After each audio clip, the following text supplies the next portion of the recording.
This is the eHealth Radio Network, your source for health advice on demand. And now your host, Eric Michaels. Thanks for joining us once again here on the eHealth Radio Network. This is your host, Eric Michaels. Today on the program, we're speaking with Dr. Jane Greer, a marriage and family therapist, psychotherapist, author, radio host, and creator of Shrink Wrap, the popular commentary on what we can learn from the trials and triumphs of not only celebrity, but all relationships.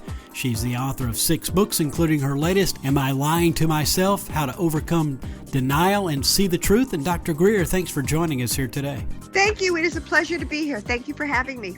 Well, you're certainly more than welcome. Looking forward to hearing from you today. And for starters, let's start out with the denial part. What is denial? Let's talk about that. Well, denial is what so many people find themselves smack in the middle of, the den of denial, I call it. It's a coping mechanism.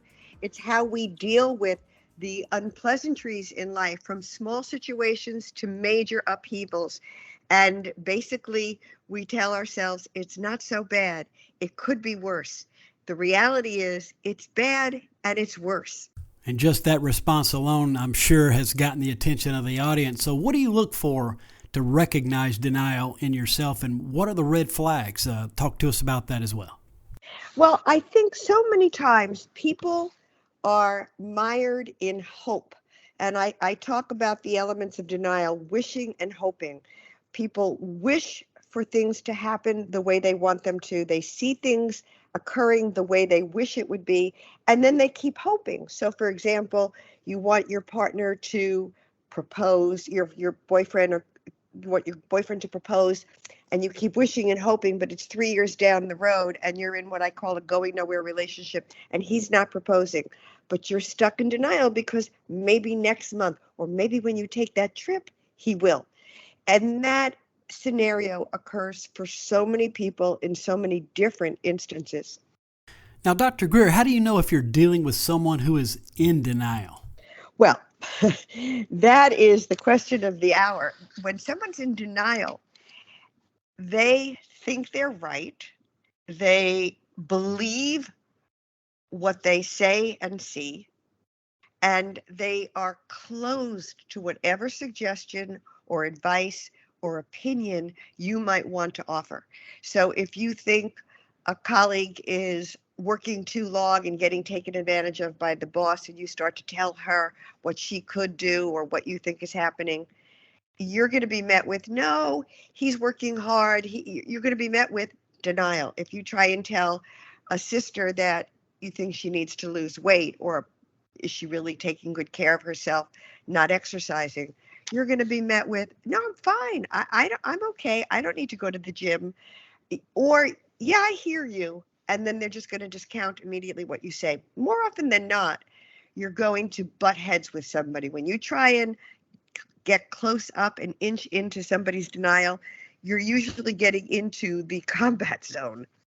Really great to have you on to talk about relationships today. We're speaking with Dr. Jane Greer, a marriage and family therapist, psychotherapist, author, radio host, and creator of Shrink Wrap. She's also the author of 6 books, including her latest, Am I Lying to Myself? How to Overcome Denial and See the Truth, here on eHealth Radio's Relationship and Family channels, a part of the eHealth Radio Network. Now, next question for you. What's the best way to handle someone who is in denial about a problem or bad behavior? Well, I always tell people, do not give advice. Do not offer, let me tell you what I think you could do or should do. Always ask the person, does it bother them? Are they uncomfortable by the fact that they're overweight? They're not getting to sleep. They're not managing their finances. They're drinking too much. Things that you see going on, but don't know. So first ask them. And do not offer advice, because advice will always be rejected. And particularly when you're dealing with the person that I call the stay stuck complainer. That's the person who's always unhappy. They always have a situation which makes them miserable, which they're complaining about, which they are, just don't know how it happened to them. And inevitably, it's it's like a fishing rod. They hook you and reel you in to start telling them how to make their lives better, because we all want to help the people that we care about. So you start offering, well, you could try this. Nah, that's not going to work. Well, you could do that. No, I tried that. That didn't work. 45 minutes later, you're going to be exhausted and depleted. They will not have budged from their posture of misery. And you hang up the phone or walk away from a luncheon drained, and they're in the same place they were before everything started. So do not offer advice, even if you're with a stay stuck complainer who's saying, what can I do? Once you throw them an opinion and they reject it, you then know the MO, and you can say, you know what? Maybe I'm not the person to talk to about this. Have you thought about talking to a therapist, or have you considered talking to somebody else, because I don't really have answers? That is a fantastic approach, and I can certainly understand that you're trying to give advice to someone who's not going to even acknowledge the advice. So that approach is definitely a winner. Certainly sounds like it anyway. Now, what is a stay stuck complainer, and how do you deal with them? Yeah, well, that's exactly what I was just describing. That's the person who refuses to take in or take on any suggestion or tip, constructive advice that you might suggest to them. They will refute it. They will negate it. They will counter it. They will poke holes in it and tell you why it won't work. And so they're really invested in staying where they are and complaining about it and letting you know how badly they feel. And, it's really hard. We want to help people. We want to make things better for them.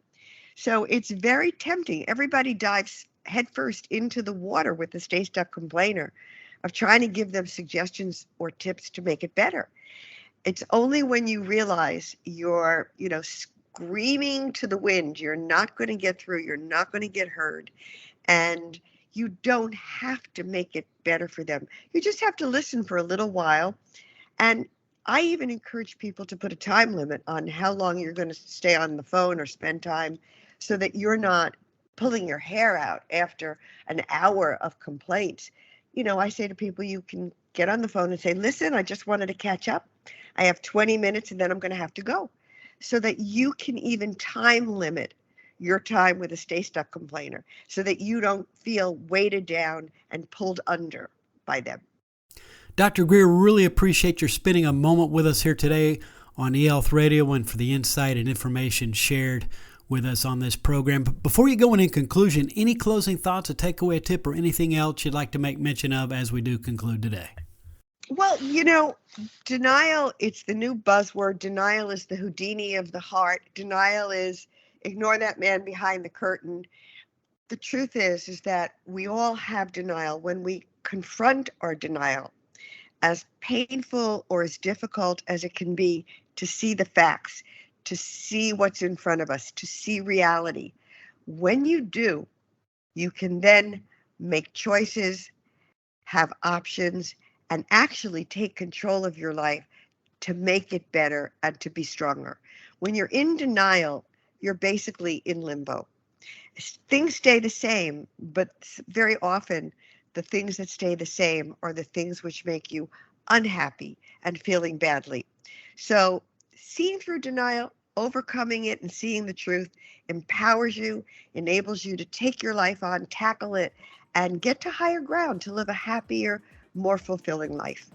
No doubt you've inspired someone here today, Dr. Greer, and again, thank you so much for joining us. I'm sure listeners want to know where they could get more information on yourself as well as your other books, and of course pick up the new book, Am I Lying to Myself? Where can folks get further details online? Well, you can certainly go to drjanegreer.com and you can purchase it right from my website, which offers up Amazon, Barnes & Noble, Rowman & Littlefield. All the places to purchase it are right there. And that's easy enough. And of course, listeners, you'll find that link within the show notes of this broadcast as well. Again, folks, it is drjanegreer.com. Dr. Greer, all the best, and thanks for joining us here today on the eHealth Radio. Thank you so much. Have a great day, everybody. And you too. Again, we've been speaking with Dr. Jane Greer, a marriage and family therapist, psychotherapist, author, and radio host, as well as the creator of Shrink Wrap. She's also the author of 6 books, including her latest, Am I Lying to Myself? How to Overcome Denial and See the Truth. And again, for all the details, visit drjanegreer.com. And again, this has been your host, Eric Michaels, and we do thank you for your continued support of the eHealth Radio Network. Join us again soon for another episode that will help further expand your knowledge on those things that are important to your health and wellness. For more eHealth Radio reports, we invite you to visit our main radio channel site at eHealthRadioNetwork.com. And as always, we do thank you for tuning in. Thanks for tuning in to the eHealth Radio Network. For more information or to subscribe to this podcast, visit eHealthRadioNetwork.com.